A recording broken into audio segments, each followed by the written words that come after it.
안녕하세요. 호남 평신도 학교에 오신 여러분 모두를 진심으로 환영합니다. 예, 오늘은 5번째 시간인데요. 오늘의 주제 말씀은 가정 예배는 삶을 변화시킵니다. 우리 모두가 원하죠. 하나님 앞에서 우리가 변화되기를 다 원합니다. 그런데 특별히 가정 예배를 통해서 우리 가족들이 조금씩 이미 변화를 맛보고 계신 집도 계시고요.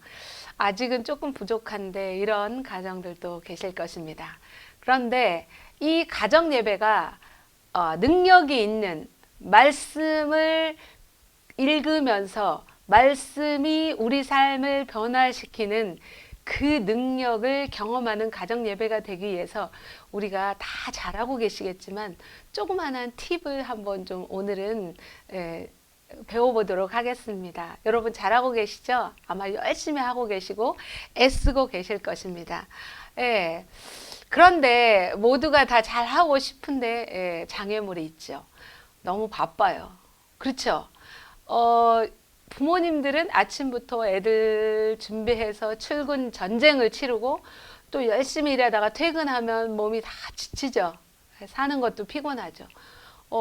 중고등학교 아이들만 스케줄이 많고 학원 가고 힘든 거 아니에요? 유치원 애들도 스케줄이 빡빡하대요. 힘들대요. 지금은 전 국민, 전 세계가 빠르게 변화하면서 굉장히 삶이 피곤하고 지칩니다. 우리 가족 가운데 다 느낄 거예요. 세탁기도 있고 냉장고도 있고 요즘은 자율주행차까지 다 있는데도 불구하고 많이 편해졌는데 어쩐지 피곤합니다. 그렇죠. 또한 가족들이 비협조적일 때가 정말 많이 있습니다. 예배 잘 드려야 되겠죠. 그러면 내 엄마 찬미가 들고 성경책 들고 얌전하게 앉아서 그런 집 없습니다. 그런 집 없어요. 다 예배 드리자고 하면 떨떠름하거나 잠 좀 더 자고 싶거나 뭐 이렇죠. 특별히 사춘기가 되면 어떻게 해요? 걔네들은 이제 나 학교에 가서 삼육학교면 학교에 가서 예배 드려요. 교회에서 드렸으면 됐지 뭘 집에서까지 또 드려요. 막 이게 짜증냅니다.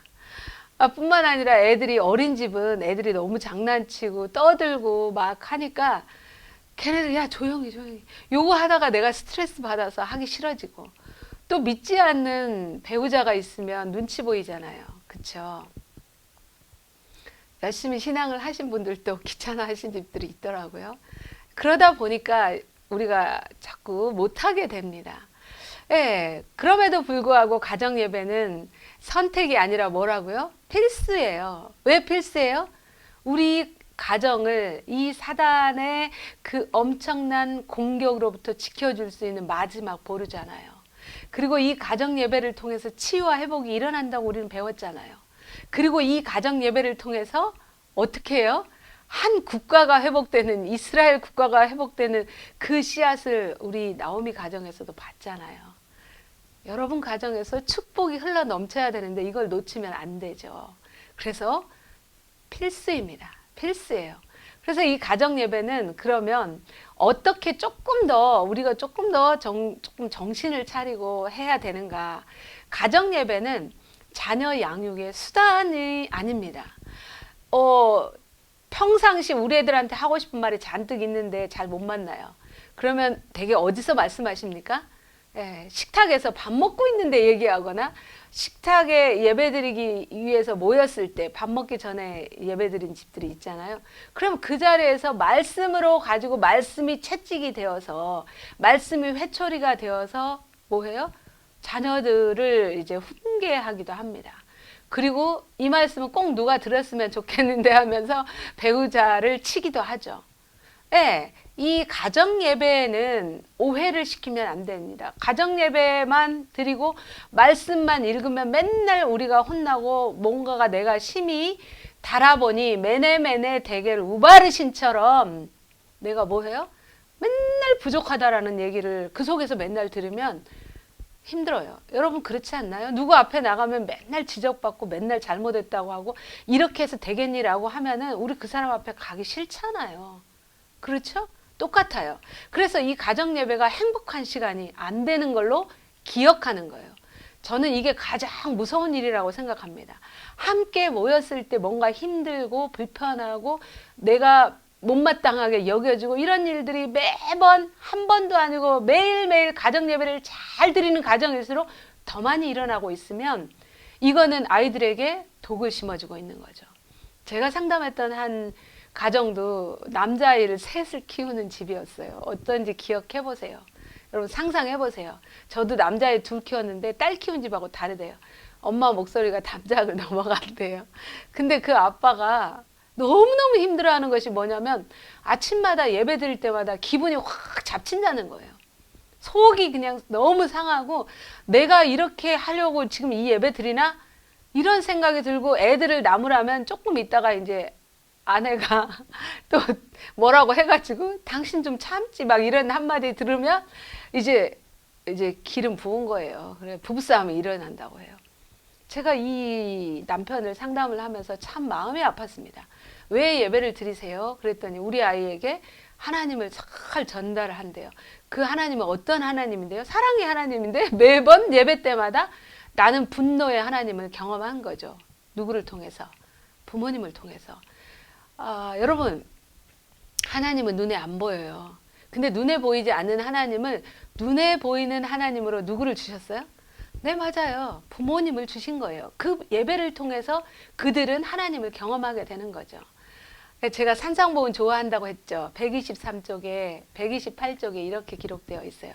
어떤 사람도 책망과 비난 때문에 그릇된 처지, 잘못된 행동에서 돌이키지 않는다고 얘기합니다. 도리어 그것 때문에 많은 사람들이 누구를 떠난다고요? 부모를 떠나는 게 아니라 예수님을 떠난다고. 그리고 마음의 문을 닫는다고. 예수님은 끊임없이 마음의 문을 노크한다고 하는데 마음의 문을 딱 도어락 해가지고 못 들어오게 한다는 거예요. 회개도 안 한다고 얘기합니다. 이래서 우리가 가정 예배 시간에 그렇게 하시면 안 되는 거죠. 네, 여러분 잘하고 아마 계실 거예요. 혹 이러는 일이 벌어질까봐 제가 말씀드리는 거예요. 가정 예배는 성경을 가르치는 시간이 아닙니다. 이스라엘 역사를 가르치고 다니엘을 이렇게 됐단다 지식적으로 쭉 가르치고 그래서 어쨌다고. 네, 그죠? 2300조야가 어쨌다고. 그것은 이 가정 예배 시간에 할 주제가 아닙니다. 혹 그런 주제를 하려고 하면 우리가 이렇게 하자라고 얘기를 하는 거죠. 10분에서 15분 드리는 그 가정 예배 속에서는 지식을 전달하는 게 아니에요. 뭘 하는 거예요? 경험을 서로 체험하게 하는 것입니다. 오늘 우리가 무슨 말씀을 읽었어요? 예, 오늘 에베소서를 읽었어요. 부모를 존중하라 이 얘기를 들었어요. 그러면 너네가 나한테 어떻게 하니? 이렇게 얘기를 하는 것이 아니죠. 그리고 성경 역사상 많은 보니까 압살롬 부모 존중하지 않으니까 어떻게 죽은 줄 알아? 이 지식을 말하는 게 아니에요. 그걸 논리적으로 설득할 필요가 없어요. 내가 뭐 하는 거예요? 내가 우리 어머니한테 우리 아버지한테 정말 나는 정말 이렇게 효도를 하지 못한 것 같다. 내 얘기를 하는 거예요. 그리고 내가 오늘 어머니 아버지 전화 한 통화 하는 거예요. 예배라는 것은 10분 15분이 예배가 아니에요. 교회에서 목사님이 설교하신 안식일 설교는 그때 우리가 설교를 듣고 말씀의 은혜를 받고 집에를 돌아가고 내 삶으로 돌아가고 직장으로 돌아가는 거죠. 근데 가정 예배는 내가 오늘 예배를 드렸잖아요. 그리고 그 삶이 고스란히 드러나는 것이 우리 자녀들, 우리 가족들 앞에서 드러나잖아요. 그래서 가정 예배는 10분이 아니라 가정 예배는 나머지 모든 시간이 내 가정 예배 속에 존재하는 거죠. 그래서 훨씬 어려워요. 어렵습니다. 근데 한 가지 두려워할 필요가 없는 것은 뭐 하지 않아도 돼요? 완벽하지 않아도 돼요. 끊임없이 내가 애쓰고 노력하고 회개하고 잘해보려고 애쓰는 그 모습 보여주면 돼요. 그리고 실수하면 애들아 내가 이렇게 또 했는데 실수했구나. 내 목소리가 커지지 않으려고 했는데 이리 됐구나라고 말씀을 하시면 돼요. 그래서 가정 예배는 예배 시간에 10분을 우리가 잘 드렸냐 못 드렸냐. 애들아 똑바로 앉아라. 똑바로 앉지 않고 장난치고 있으면 드러누워 있으면 소파에 엎드려 있으면 예배 안 드렸다고 생각하지 마시기 바랍니다. 그 속에서도 이루어지고 있습니다. 이 가정 예배는 가족이 모여서 하나님께 감사하는 시간입니다. 우리가 가족 예배 시간에 축복을 하라고 하면서 지난 시간에 우리가 함께 나눴잖아요. 또 빠지지 말아야 될 것이 서로 뭐 하는 거예요? 감사를 드리는 것입니다. 그래서 이 짧은 시간에 매번 저희 가족도 그렇게 합니다. 이런 것이 고마웠어. 누구에게? 하나님께도 말씀드리지만 가족들에게. 너가 이렇게 그 쓰레기, 재활용 쓰레기 들고 나갔잖아. 학교 가기 전에. 정말 고마웠어. 너는 말씀 속에서 실천하고 있는 거네. 나도 너의 그 행동을 보면서 나도 그 실천을 하고 싶었어. 라고 그것들을 뭐해요? 매 순간순간마다 기도력을 읽건 혹은 뭐해요? 여러분이 가정에서 사용하는 그 큐티를 하든 그 순간순간에도 매번 뭐예요? 이게 들어가야지 되는 거죠. 여보, 아침 출근할 때 당신이 애들 막 빨리빨리 챙겨줘서 나도 출근이 빨랐어요. 지나가면서 그 얘기, 차 운전하면서 같이 가면서 얘기하는 그 나눔 자체가 바로 예배인 것입니다. 그것이 가정 예배죠. 교회 예배는 우리가 그렇게 못 되잖아요. 다 함께 모여야 되잖아요. 근데 가정은 늘상 일상에서 일어날 수가 있습니다. 우리가 조금 더 우리의 자녀들과 우리 가족들이 조금 더 2%, 조금 더 업그레이드한 가정 예배를 드리기 위해서 구체적으로 우리 아이들의 발달 단계를 좀 이해해 갔으면 좋겠습니다. 그러면 여러분들이 가정 예배를 풍성하게 만드는데 좋은 양념거리가 될 거라고 생각을 합니다. 그래서 먼저 자녀의 발달과 신앙의 성숙에 대해서 조금 우리가 알아갔으면 좋겠습니다. 우리는 끊임없이 정체되어 있지 않아요. 어제의 그 사람이 오늘의 내가 아닌 거죠. 아이들도 똑같습니다. 변화하고 있어요. 그 변화에 따라서 모두 달라지고 있냐면 영적인 부분도 달라지고 있습니다. 특별히 우리 영아기에 있는 아이들이 있습니다. 0세에서 3세죠. 이 아이들은 우리가 첫 시간, 둘째 시간 많이 배웠죠. 성격 형성에 굉장히 중요한 시기입니다. 이 백지 같은 우리 아이들이 이제 어떤 삶의 태도를 갖고 어떤 하나님을 경험하느냐에 처음 첫 그림을 그리는 시기입니다. 그들은 어떻게 해요? 굉장히 성장 속도가 빠르잖아요. 어제는 3.5kg였는데 오늘 재보면 3.7kg 이렇게 변화한 것을 여러분 아시죠? 그렇게 어마어마하게 성장 속도가 빠르기 때문에 이 아이들은 거의 18시간, 15시간 이렇게 잠을 자잖아요. 왜 잠을 자요? 굉장히 많이 피곤해집니다. 그래서 이 아이들은 잠자리에서도 우리가 뭐예요? 자장가를 불러주면서도 예배를 드릴 수가 있는 거예요. 네. 잘 자라 잘 자라 하나님께서 너의 꿈속에 나타나기를 바래. 이거 다 예배인 거죠. 그러면서 이 아이들을 뭐예요? 안아주잖아요. 가장 많이 안아주는 시기잖아요. 평생에 안아줄 거 이때 다 안아주잖아요. 안아주면서 모유 수유를 하면서 또 볼을 만지면서 그죠? 편도체를 편안하게 한다 그랬죠? 그렇게 하면서 이 아이에게 뭐해요? 볼을 이렇게 만져주면서 어쩜 우리 하나님은 이렇게 귀한 아들을, 딸을 우리 집에 보내주셨지? 이렇게 하는 거예요. 아유, 어찌 쉬야했구나. 잘 쉬야하게 해주셔서 하나님 감사합니다. 얘가 잘 소화해서 하나님 이렇게 변이 나왔네요. 하나님 감사합니다. 아, 우리 아이 살냄새가 너무 행복해. 이렇게 하는 것, 이 아이의 집중 시간은 1분이에요. 1분. 예, 그러면서 끊임없이 매 어떤 행동을 할 때마다 이 아이에게 하나님의 이름을 불러주는 것입니다. 근데 이 아이들은 굉장히 자기중심적이잖아요. 엄마가 아팠든 엄마가 힘들든 엄마가 스트레스를 받든 아무 상관없어요. 내가 힘들면 우는 거예요. 내가 지치면 짜증내는 거예요. 이때는 모든 부모님의 사랑을 온전히 독차지할 수 있는 하나님이 특별히 계획하신 그 시간이에요. 아, 그래? 그러면 얘기해요. 내가 지금 엄마가 조금 힘든데 우리 아이도 우는구나.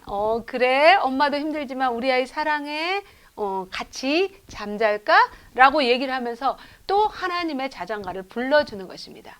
이때 우리 아이들은 온전히 엄마가 아빠가 자신의 우주인 거죠.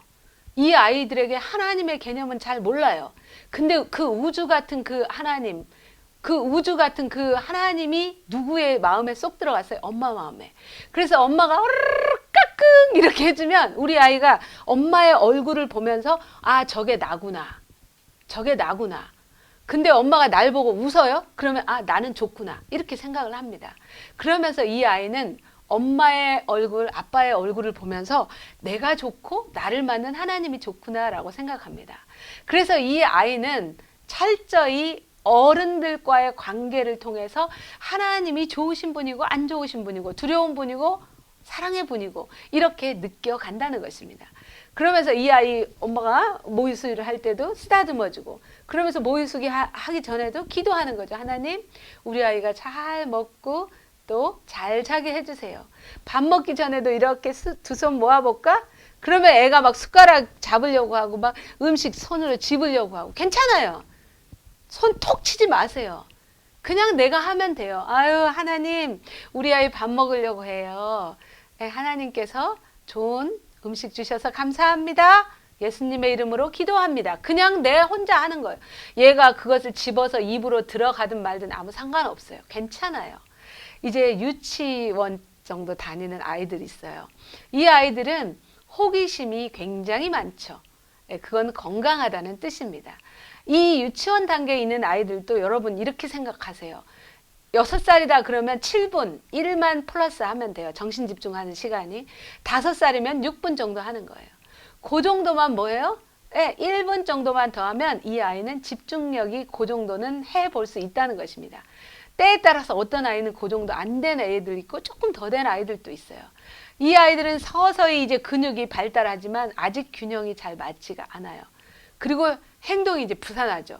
어디 올라가려고 하고 어디 구멍이 있으면 쏙 들어가려고 하고 그리고 뭐 조그만한 거 있으면 뭐 거기다가 찔러 보려고 하고 그렇죠. 그리고 다 먹어보려고 하고 다 만져보려고 하고 다 두들겨 보려고 하고 굉장히 호기심이 많아요. 그때 여러분 마음속에서 아 진짜 왜 그러니 그러지 마세요. 너는 정상적인 발달 단계를 하고 있구나라고 기뻐하셔야 돼요. 하나님, 우리 아이가 이렇게 바쁘게 여기저기 궁금한 것이 많아서 돌아다니네요. 내가 못 쫓아다녀요.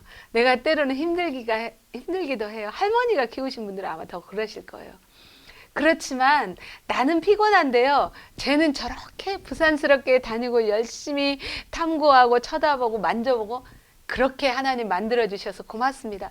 내가 피곤하면 안 쫓아다니면서라도 말로 하세요. 이 아이들은 굉장히 청각이 발달됐거든요. 엄마가 끊임없이 말하세요. 아빠도 말씀하세요. 하나님, 제 얼굴이 저렇게 엉망진창이 됐어요. 오늘 얼마나 재밌게 놀았을까요? 옷이 엉망이 됐어요. 아, 또 빨랫감 나온 애가 아니에요. 얘가 얼마나 오늘 많은 하나님의 세계를 탐구했을까 감사하셔야 되는 거죠. 그걸 말씀을 하시고요. 그리고 조금 빨리빨리 피곤해져요. 왜? 부산스럽게 돌아다니다 보니까. 그러면 걔가 짜증내잖아요. 피곤하면 애들 짜증내니까 조금 쉬게 하시면 되는 거죠. 이 아이들은 놀라운 그 뇌의 발달이 이루어지면서 기억력이 어마어마하게 좋아요. 그래서 엄마가 아빠가 성경 이야기 읽어주잖아요. 그러면 또 읽으라 그래요. 또 읽으라 그래요. 밤에 아빠가 마음 먹고 이제 잘 읽어줘야지 하면은 얘가 뭐해요? 또 해. 안 자고 말똥말똥 하면 나중에 아빠가 자. 괜찮아요. 이 아이들은 반복하기를 굉장히 좋아하고 그것들을 머릿속에 기억해 놓고 그 성경 이야기를 통해서 하나님을 발견하기보다는 성경 이야기를 해주고 나에게 좋아한다고 말해주는 그 아빠를 경험하고 엄마를 경험한 거예요. 그것 자체가 뭐라고요? 예배인 것입니다. 근데 이때 약간 미운 7살 나오잖아요. 이때 거짓말도 슬쩍 나옵니다. 왜냐하면 왜 거짓말이 나오냐면 현실 세계와 자기 상상 속에 이렇게 됐으면 좋겠다 하는 것을 혼돈해버려서 거짓말을 하기도 합니다. 그래서 엄마 아빠가 이혼을 했는데 아빠가 우리 집에 안 살아요. 근데 아빠가 살기를 너무 바라는 거야. 그러면 얘는 우리 아빠 집에 있다. 우리 아빠랑 같이 산다고 사람들한테 말할 수 있어요. 거짓말이에요. 근데 그것은 이 아이의 간절한 바람이기도 해요. 우리 큰아이가 그랬어요. 지 동생 데리고 유치원 갔다 오다가 유치원차에서 내렸는데 어디 가요? 마트에 가가지고 마이구미 말랑말랑한 거 그거를 둘이 다 하나씩 탁 손에 들고 왔어요. 그래서 깜짝 놀라서 이거 어디서 난 거야? 그랬더니 주웠다고 얘기하더라고요. 어디서 주웠어? 그랬더니 마트 앞에서 주웠대요. 그래 그러면 제자리에 갖다 놔야지. 그랬더니 아니야 그게 아니야. 그러면서 왜? 그랬더니 우리 선생님이 줬어요. 이렇게 얘기한 거예요. 자기는 그게 너무 먹고 싶었던 거죠. 쟤랑 저희 남편이랑 그날 애를 반 죽여놨어요. 근데 나중에 이게 우리 아이에게 트라우마였어요. 제가 몰랐던 거죠. 무식했던 거죠. 이때 뭐 할 수도 있어요. 너무 마이구미를 원하니까 거짓말을 할 수도 있는 거예요. 그때 우리는 애를 반 죽이고 애에게 트라우마를 줬죠. 우리가 이걸 알아갈 필요가 있어요. 뿐만 아니라 이때 굉장히 심리적으로 정서적으로 불안합니다. 그래서 자주 울어요. 여배가 울면 지도 울어요. 그죠? 엄마가 그래서 아빠랑 싸워서 울면 자기도 울어요. 그리고 아빠 미워! 이렇게 얘기합니다. 이 굉장히 정서적으로 이렇게 불안하면서 아이가 쉽게 감정적인 변화가 많아요. 그때 아빠랑 싸우고 이렇게 해주세요. 괜찮아. 엄마 우리 딸 사랑해. 아빠도 얘기해 주세요. 우리 화해했다? 화해한 거 장면 보여주셔야 돼요. 그러면서 우리 딸 사랑해. 하나님 우리가 아까 싸웠잖아요. 우리 딸 마음이 편안해지도록 도와주시옵소서. 이게 예배죠. 뿐만 아니라 이 아이는 끊임없이 놀면서 배워갑니다. 그래서 이 아이들에게 놀이를 통해서 하나님을 알아가게 한 예배 방법은 매우 매우 좋습니다. 이때 이 아이들이 의사놀이 정말 많이 하거든요. 그러면서 남자 여자 배워가잖아요. 그런 것처럼 이 아이들하고 무슨 놀이를 해봐요? 우리 아담이 이 세상에 태어났단다. 근데 하와가 이렇게 태어났대. 이런 놀이도 해볼 수 있는 거죠. 다니엘이 굴에 들어갔대 하면서 입을 쓰면서 짠 하고 나올 수도 있는 거죠. 이렇게 이때 이 아이들은 놀이를 통해서 끊임없이 그들의 믿음을 성장해 갑니다. 그러면서 이 아이들의 특징이 바로 뭐냐면 부모나 어른을 닮아가려고 해요. 그래서 부모나 어른처럼 하려고 흉내를 많이 냅니다. 그러면서 자기가 옳고 그름도 몰라요. 근데 부모님이 저렇게 하면은 좋다고 생각하고 따라가려고 하는 것입니다.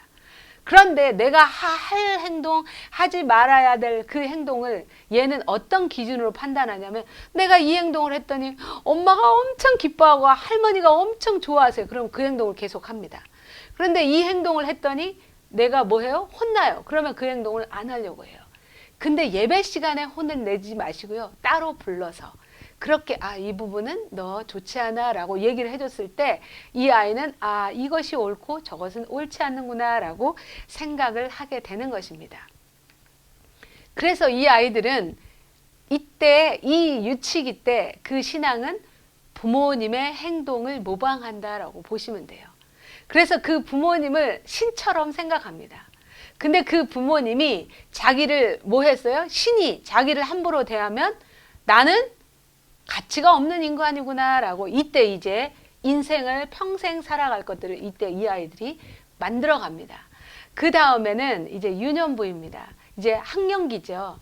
이때는 우리 아이들이 이제 수능의 단계로 넘어갑니다. 다시 말하면 따라하기. 나처럼 해봐요. 요렇게. 그러면 이 애들이 막 따라하는 거. 요걸 정말 잘하는 시기가 바로 이 유년부입니다. 유년의 시기예요. 우리 교회에서도 이 시기에 아이들은 정말로 선생님이 가르치면 가르친 대로 아주 잘 따라옵니다. 근데 이제 점점 몸이 커지면서 이제 행동이 조금씩 거칠어지죠. 그렇지만 이 아이들은 뭐예요? 뭘 정말 안에 있는 에너지를 풀어내기 좋아하냐면 친구들하고 부딪히면서 뭐 이런 것도 좋아하지만 노래 부르기를 정말 좋아해요. 교회에 가끔 제가 이렇게 봐보면 어린이들이 성도들의 목소리를 능가하는 그런 교회들이 있어요.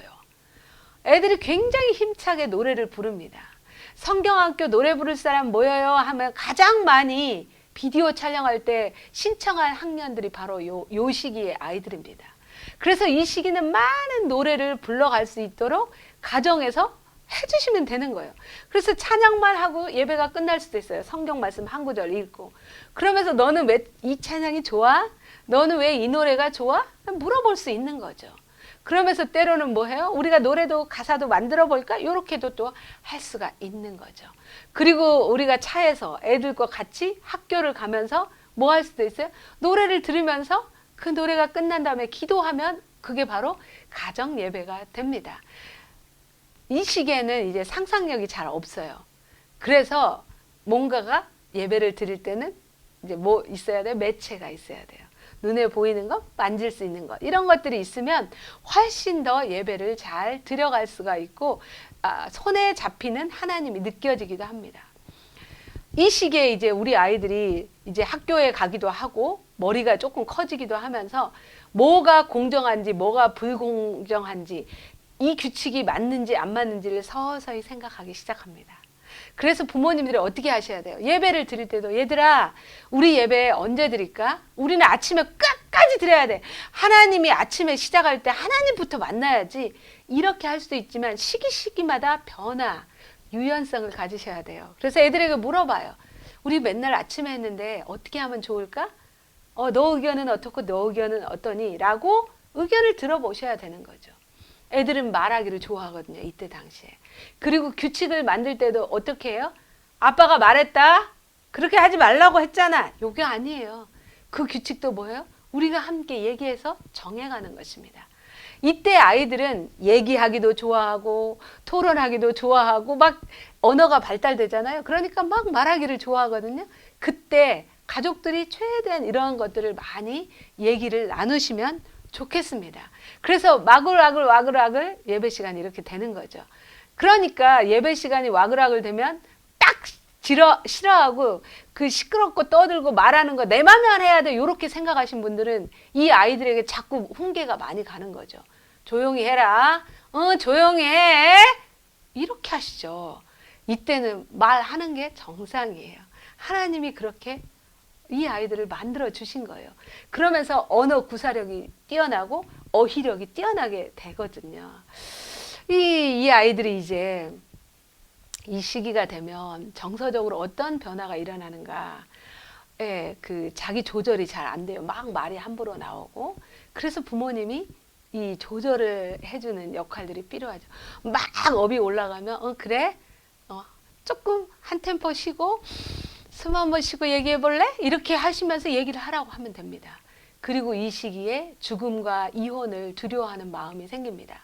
할머니, 할아버지가 돌아가시기도 하고 집에서 키웠던 금붕어가 혹은 애완견이 죽기도 하죠. 그랬을 때 이 죽음에 대해서 이제 관심을 갖습니다. 그리고 이혼에 대해서도 어렴풋이 압니다. 이 시기에 가장 상처를 많이 받아요. 이혼에 대해서 부모님이 사냐 마냐 뭐 끝내 당신아 이럴 바에는 안 살 거야 막 이런 얘기를 애들이 지나다니면서 다 듣고 있어요. 그러면서 정말로 끝날까? 조금만 싸우면 우리 엄마 아빠 끝나는 거 아니야? 엄마 집 나가는 거 아니야? 이런 불안이 가장 많이 올라올 때가 이때예요. 그때 우리는 예배 때 이걸 다뤄야 되는 거죠. 죽음이 뭔지. 그래서 나사로가 어떻게 부활했는지, 죽었을 때 그들이 얼마나 슬퍼했는지, 그리고 죽음 이후의 삶은 어떻게 되는지 이거 그냥 말로 물어보고 나누는 것입니다. 그리고 결혼이 무엇인지도 그들 나름대로 얘기해 볼 수 있도록 하는 거죠. 아담은 어떻게 결혼했을까? 아하, 그래. 가나의 그 혼인잔치에서 그런 것들이 있었대 라고 얘기를 하면서 그러면서 너는 어떻게 생각하니? 라고 물어볼 수가 있는 것입니다. 예, 이렇게 이 아이들은 끊임없이 성장을 해 갑니다. 이렇게 아이들이 가정에서만 이렇게 성장을 해가는 것이 아니라 그들의 행동 반경이 어디로 넘어가요? 교회로 넘어갑니다. 그리고 친구들에게 넘어가고 그룹에 속하기를 원해요. 그래서 교회에서 하는 패스파인더 활동이나 또 교회 가서 유년반에 속하거나 이런 것들을 우리는 끊임없이 자극해야 돼요. 우리 코로나 시기에 이제 30대가 자꾸 집에 머물러 있습니다. 이제 애들이 걱정되기도 하죠. 그런데 이 시기에 애들이 가장 중요한 걸 놓쳐버리면 안 돼요. 뭘 경험해야 되냐면 그룹 활동을 하고 또래 활동을 하고 교회에 모여서 뭔가 함께 소그룹 활동을 하고 이런 것들이 필요한 시기거든요. 예. 그 다음에 이때 아이들은 어른을 되게 좋아합니다. 그래서 어른을 즐겁게 해주기를 원해요. 그래서 선생님들이 좋아요. 그래서 부모님들이 좋기도 합니다. 그래서 이때는 우리 좋아할 어른들이 누가 많이 있으면 돼요? 자기가 존경할 믿음의 어른들이 많이 있으면 좋습니다. 그러면서 하나님에 대해서 가장 많이 관심을 가질 때가 이 시기예요. 전 세계적으로 통계를 내봤어요. 신앙을 언제 시작했느냐? 이때 많이 성경학교 가서 이렇게 많이 시작했다라고 얘기를 하거든요. 그래서 이 시기는 영적으로 가장 민감하고 영적으로 성장할 수 있는 좋은 바탕이 되는 그 정서 상태, 마음 상태가 바로 이 시기예요. 그래서 이 시기에는 부모님들이 충분히 쏟아 부어 주셔야지 됩니다. 그래서 예수님과 좋은 친구 관계를 맺을 수 있도록 여러분들께서 가정 예배를 이 시기에는 많은 시간을 투자하고 마음을 투자하고 부부끼리 서로 의논해서 어떻게 할까 해가시기 바랍니다. 부모님을 기쁘게 할 뿐만 아니라 하나님을 기쁘게 하기를 원해요. 그래서 평생 우리가 신앙생활 하는데 가장 기초가 되는 것을 이때 다 배우고 싶어 해요. 하나님을 기쁘게 하기를 좋아하니까 얘네는 뭐예요? 자꾸 격려해주면 기도하기를 엄청 좋아해요. 정말 많은 아이들이 아빠가 신앙하지 않을 때 이 시기에 정말 가슴 절절하게 감동적인 기도를 이 시기에 가장 잘해요. 여러분 한번 시켜보세요. 그리고 기도가 습관이 되는 시기가 바로 이 시기예요. 우리 성경에 많은, 제가 다 말씀드릴 수 없지만 그 사람들도 다 유년 시기에 그렇게 성장을 했습니다. 그러면서 이 시기에 모두 배울 수 있냐면 11금이 뭔지, 하나님의 청지기로서 내가 무엇을 해야 되는지, 얘네는 기뻐 드리기를 좋아하거든요. 그래서 어떤 교회는 그러더라고요. 헌금 바구니를 이 아이들을 들게도 하더라고요. 어른들 한 분 세우고 어린이를 한 분 세워서 같이 청지기의 역할을 훈련하는 그런 것들을 제가 보았거든요. 그 교회는 이런 발달 단계를 아마 잘 이해하고 계신 것 같아요.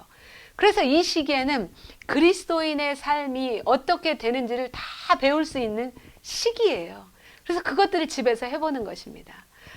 우리 한국에 넘으면 또 이제 골짜기가 있어요. 그죠? 그 골짜기를 지나면 오르막길이 있어요. 숨이 딱 차오르는 깔딱고개가 있죠.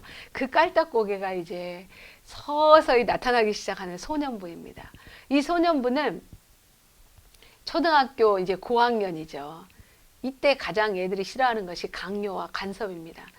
이렇게 되면 자율성이 사라집니다.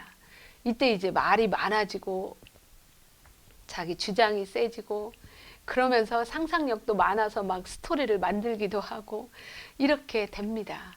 그런데 이 아이들이 이제 삐아제가 말하는 기억하지 않아도 돼요? 삐아제가 말하는 그 사람의 지적 발달 단계에서 뭐냐면 형식적 조작이에요. 그래서 이 시기의 아이들은 원인과 결과를 이제 따져봅니다. 이렇게 돼서 이렇게 됐다고 결과를 따지니까 자기에게 부모가 무슨 얘기를 할 때도 자기 논리적으로 맞지 않으면 튕겨져 나갑니다. 그리고 성경 이야기들도 옛날에는 스토리로 재밌다 이렇게 들었는데 이거 말이 안 되는데? 이런 생각들을 자꾸 합니다. 아니 그때 당시에 아담과 하와밖에 없었고 가인과 아벨이 있었는데 여자는 어디서 나가고 결혼을 하고 막 그래? 끊임없이 만들었나? 막 이렇게 얘기를 하기도 하고 어떻게 물고기 뱃속에서 과학적으로 말이 안 돼. 막 이렇게 생각을 하기 이제 서서히 하기 시작합니다. 그러면서 서서히 권위자에 대해서 이제 회의감을 갖습니다. 우리 목사님 뭐 그렇게 했는데 지난번에 보니까 저렇게 하는 것 같고 우리 아빠는 말로는 그렇게 하는 것 같은데 뭐 집에서 목사님 흉봐 교회 가서는 말씀을 네 목사님 이렇게 하는데 지난번에 보니까 우리 아빠 그렇게 엄마랑 둘이 흉보는 거 내가 봤는데 이렇게 이제 생각을 하기 시작하는 것입니다. 두렵죠. 뿐만 아니라 이 아이들 같은 경우는 분위기를 쉽게 따라갑니다.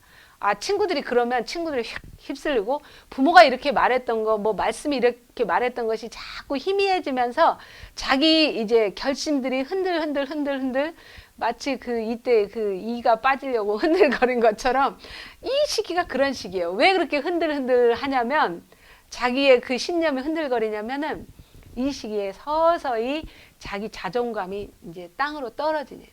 공부도 잘하지 못하는 것 같고 맨날 혼나고 그 다음에 어떤 친구는 키가 훌쩍 커지는데 나는 왜 키가 안 커지지? 어떤 친구는 뭐 해요? 가슴이 이렇게 나오기 시작하는데 왜 나는 안 나오지? 어떤 친구는 왜 가슴이 안 나와서 좋겠는데 나는 나와갖고 짜증나지? 어떤 친구는 머리가 꼬불꼬불 해가지고 파마 안 해도 좋겠다 하는데 왜 나는 이렇게 너무 반듯해가지고 멋대가리가 없지? 모든 자기 자신에 대해서 이제 불만을 갖기 시작하면서 자존감이 낮아지니까 자기 신념에 대한 흔들림이 오기 시작하는 것입니다. 그러면서 오로지 뭐해요? 이제 친구들이 나를 이게 이제 좋아하기를 원한 거예요. 인기 있는 사람이 되기를 원하는 거예요. 부모님에게 교회에서 인기 있는 것이 아니라 친구가 나를 인기 있게 되기를 원하는 거예요. 그러니까 친구들이 좋아하는 건 뻔하잖아요. 이제 그런 것들을 서서히 하면서 부모님과 갈등이 생기는 거죠. 예. 그러면서 뭐해요? 진짜 성경에 말한 것이 진짜일까?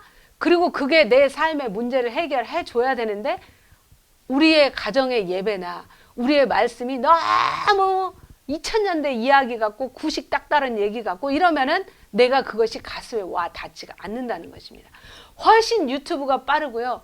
훨씬 친구들의 정보가 빠르고요. 웹툰을 보면은 내가 이렇게 재밌고 이렇게 좋은데 이 성경 말씀 보면 내 지금 현재 고민과 내 현재 문제에 대해서 하나도 해결된 것 같지 않았을 때 이것이 바로 지식적으로만 전달됐을 때 그들이 그런 생각을 하는 거예요.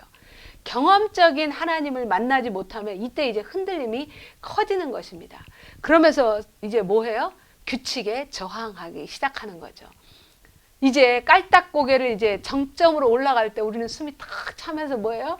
아, 이쯤에서 포기하고 싶다. 그리고 목구멍까지 뭐예요? 이제 목이 말라지고 힘들어지죠. 청소년기로 오는 것입니다. 이때 그런데 하나님은 기회라고 얘기를 하는 것입니다. 이때 이제 성장 속도가 또 한 번 빨라집니다. 그러면서 호르몬의 변화가 생기기 시작하죠. 성 호르몬의 변화가 오면서 뭐해요? 이때 당시에 이제 여자는 여자대로 남자는 남자대로 이렇게 오잖아요. 그때 우리는 뭐 해야 돼요? 하나님의 창조에 대해서 얘기해 볼 수 있는 거예요. 왜 우리는 여자는 이렇게 되고 남자는 이렇게 되고 왜 우리는 이런 모습으로 되었을까? 그때 나는 중년기를 지나면서 이렇단다. 엄마는 이렇고 아빠는 이렇단다. 그러면서 사춘기와 사추기에 대해서 서로 얘기를 나눠볼 수 있어요. 그랬는데 어떤 가정에서는 무슨 일이 벌어졌는가? 나만 힘든 줄 알았는데 엄마 아빠도 힘든 시간을 보내는구나.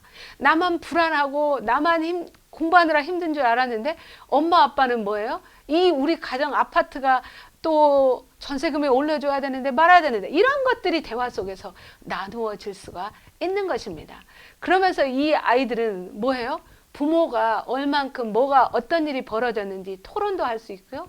관심 주제에 대해서 함께 나눠볼 수가 있는 거예요. 근데 우리가 듣는 말은 나 교회 가기 싫어요. 아, 예배 안 드리면 안 돼요. 이 얘기만 들으면 우리는 그 아이들이 전체가 다 그렇다라고 생각하는데 여러분 오해하지 마세요. 걔는 짜증날 때 한마디 한 거예요. 항상 그런 생각을 하고 있는 것이 아니에요. 그 아이도 궁금해요. 내가 믿는 하나님 도대체 어떤 분이고 또 우리 엄마가 저렇게 열심히 믿는데 그분이 도대체 어떤 분인지 우리가 궁금해요. 이 시기에는 여러분이 이렇게 생각하세요. 나의 구도자다. 나의 구도자가 1시간 거리에 있으면 차 타고 가서 만나야 되잖아요. 근데 어디가 있어요? 내 집 안에 있잖아요. 여러분의 구도자를 여러분 어떻게 하세요? 얼마나 그 구도자를 위해 기도하잖아요. 그 구도자의 마음을 살피잖아요. 여러분의 구도자가 여러분 가족에 있고 그래서 여러분은 매번 뭐 할 수 있어요? 전도해야 할 수 있어요. 우리 전도할 때 얼마나 말씀을 잘 준비하고 선물도 준비하고 그리고 기도하고 마음 졸이고 그러잖아요. 저도 제 구도자가 지금 있는데 정말 제가 그렇게 하고 있거든요. 뭐 카톡 하나 오면 얼른 또 답을 쓰고 그리고 이 사람의 마음이 어떻게 해서 교회 가고 싶다는 마음이 생기면 제가 막 모든 것을 다 쏟아서 하잖아요. 그렇게 하실 시기가 이 시기예요. 그래서 이 시기에 구도자로 남아서 그 다음에 침례를 받고 가느냐 아니면 일은 양이 아니라 뭐예요? 떠나가느냐. 그 갈림길에 있는 아이들이거든요. 그래서 이때는 업다운이 심하다고 이미 말씀드렸죠. 감정의 기복이 심해서 자기 자신을 통제하지 못해요. 그 통제하지 못한 순간만 이 아이가 다가 아닌 거예요. 이 아이의 마음속을 들여다보세요. 하나님, 제가 마음을 들여다보고 싶습니다. 이 아이를 읽고 싶습니다. 이 아이가 얼마나 힘들면 저렇게 짜증나는 말이 나오고 욕설이 나오겠어요. 그래서 이 시기의 가정 예배는 때로는 뭐예요? 말씀 하나만 읽을 수도 있어요. 10분이 못 갈 수도 있어요. 기도만 할 수 있어요. 어떤 순간에는 마음이 돼서 할 수 있어요. 예, 고무줄처럼 탄력적으로. 어떤 순간에는 얘 뭐예요? 고민 얘기만 들어볼 수 있어요. 어떤 순간은 얘가 좋아하는 아이돌 얘기를 들어볼 수 있어요. 아, 네가 왜 그 아이돌을 그렇게 좋아했는지. 그래서 이 시기에는 뭐 하는 거예요? 우리 구도자한테 구도자가 낚시 좋아하면 낚시하고 그러잖아요. 우리 구도자가 기타 좋아한대요. 제 구도자는. 그래서 저는 기타를 같이 해보려고 해요. 그걸 맞춰주잖아요. 그러면서 이 시기를 뭐해요? 깔딱고개를 같이 넘어가는 것이 부모님의 가정 예배죠. 그러면서 우리 아이 입에서 이제 나쁜 말이 나오잖아요. 엄마는 잘했어? 우리 교회들 보니까 다 별로대. 이런 얘기 하잖아요.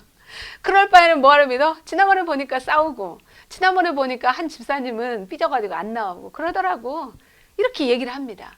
그러면 우리는 뭐 해요? 받아들이세요. 맞아. 네가 옳게 봤다. 라고 얘기를 하세요. 그런데 왜 우리가 그렇게 되었을까? 우리 집에서도 그런 일들이 일어나지 않니? 너 친구는 그렇지 않니? 라고 하면서 얘기를 해보는 거죠. 그 비판적 사고가 나를 찌르는 칼이 된 것이 아니라 그것이 뭐예요? 우리 가정을 그리고 이 아이의 신앙을 회복하는 비료, 양념, 그 다음에 뭐가 돼요? 양분이 되게 이용을 하시면 돼요. 그 아이들 입에서 나오는 교회를 향한 비판적 이야기가 그 아이가 영적 진리로 나가기 위해서 뭐 하고 있는 거예요? 지금 의문을 갖고 있는 거예요. 그것에 대해서 끊임없이 도전하게 하셔야 돼요. 그러려면 부모도 뭐 하셔야 돼요? 공부하셔야 되는 거죠. 그리고 그 아이 입에서 나온 비판적 얘기가 다음번에 우리 예배의 주제가 될 수 있는 거죠. 왜 그렇게 기도할 때마다 힘들게 눈을 감아야 될까? 우리 그거 한번 생각해 볼까? 그리고 왜 꼭 그 집에서 이렇게 예배 드려도 됐네, 꼭 안식일에 교회를 가야만 할까? 그것들이 아이들이 불만이 우리 영적 예배 드리는데 좋은 소스가 될 수 있다라는 거죠. 그래서 끊임없이 언론을 열어놓고 아이들의 얘기를 들으면 좋겠습니다. 그래서 부모의 그 개인적인 신앙에 의해서 우리 아이들은 부모의 간증을 듣고 싶어하고 부모의 믿음을 듣고 싶어합니다.